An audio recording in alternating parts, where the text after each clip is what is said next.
Hello, and welcome to yet another episode of How I Spent the Apocalypse. Now, you might have noticed that once again, I have dressed completely up, right? There's a stain from the pizza that I made last week. It's been washed, but it didn't come out. To say I don't give a shit is an understatement. I want to thank all of you that have subscribed so far, and if you like what I have to say and what I'm doing, please get other people to subscribe. That's the only way I'm likely to make any money. And you know, at the end of the day, it's all about money, right? But here's what I'm going to say on top of that, though.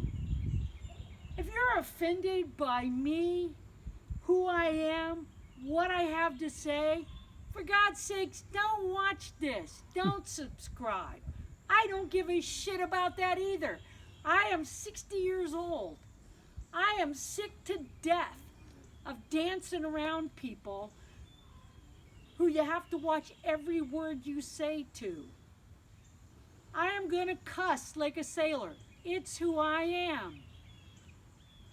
I'm going to say things that aren't particularly PC. I have managed in my lifetime to piss off both the extreme right and the extreme left. I got that backwards, but there you go. I'm also dyslexic. So today, what are we doing today? So today, I'm going to tell you a little bit about tree trimming. I had to trim this tree back here. We'll go back there and look at the limbs in a little bit. I had to trim it because the limbs were starting to screw up my miniature western town. Now, you may think that's a first world problem. We're in the middle of an apocalypse. But things will get better eventually. Kids will come back to play. I kind of need to take care of what I've got and not let everything that I don't need right this minute fall apart. You need to remember that at this time too. So Lynn's going to follow me. We're going to go over here. I'm going to show you what I did. So I had to take these tree limbs down. They were literally brushing the top of this building here. You see I took one off there, I took one off there, and I took a few more, and I took the ends off of a couple of others. And you can see I have a stack of wood. Now this is a ornamental pear tree, but still a pear tree. So I will save all of this to smoke meat with this winter when I butcher out the goat. So that's what that's going to do. Now if you'll come over here, Lynn, you can see that pile of brush over there that I threw over the fence for the goats to eat. That all came from these limbs. Okay, so now follow me across the yard. This is the fort, in case you wanted to know. Doesn't everybody have a fort in their yard? I don't know. Come this way. Walk across our yard with me. Don't be looking at my ass. The hell?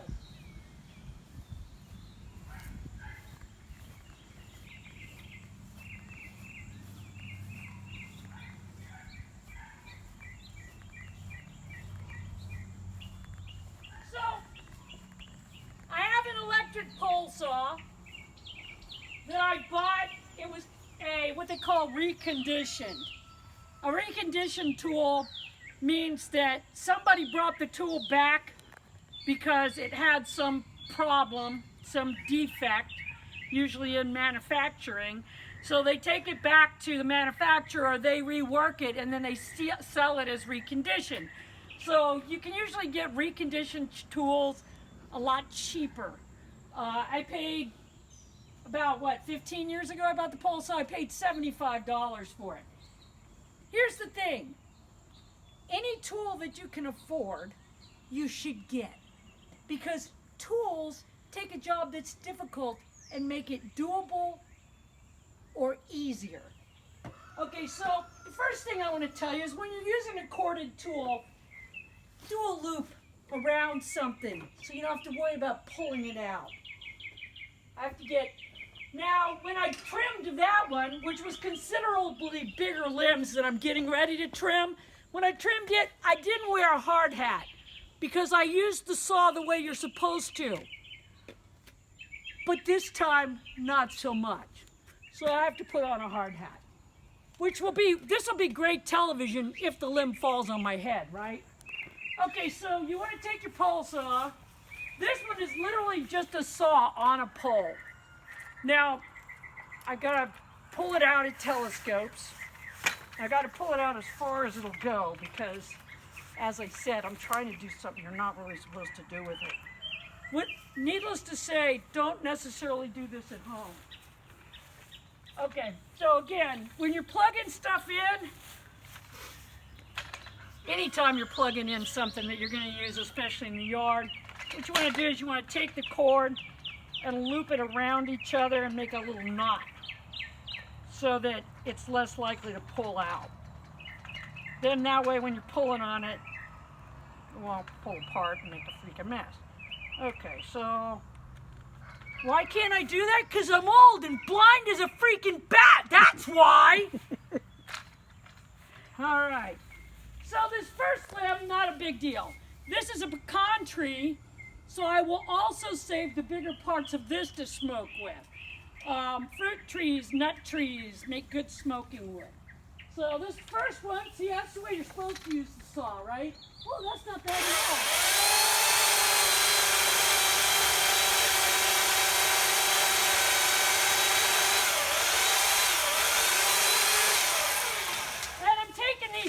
Because not only are they too low, but they also were damaged by bagworms a few years ago. Now this is the one I probably shouldn't try to do.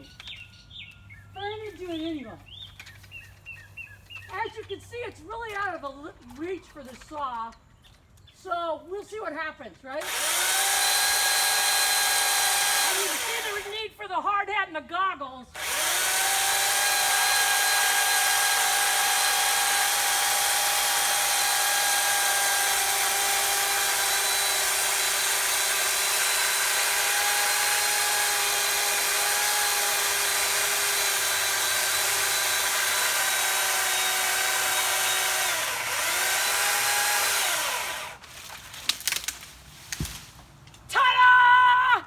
Wow. Well, I'm sorry it didn't hit me because that would have made better television, but as you can see, it's down now. So here's the thing. So, $75 pole saw that I've been using for about 15 years. Or I call a tree guy, and those two little limbs that I just took off in less than 10-15 minutes becomes about $100. This is how we make do. We don't have a lot of money. We don't have shit. Hell, Len worked as a teacher forever. You know what they make? And my career blew up too many times to count. But I'm gonna take this, I took it down, it's down now. I can cut this up. I'll use part of it to smoke. I might use part of it for just firewood. But either way, it's not gonna go to waste. And the top of it, I'll take it to the goats. We don't waste anything. And that's the way you make do. Thank you.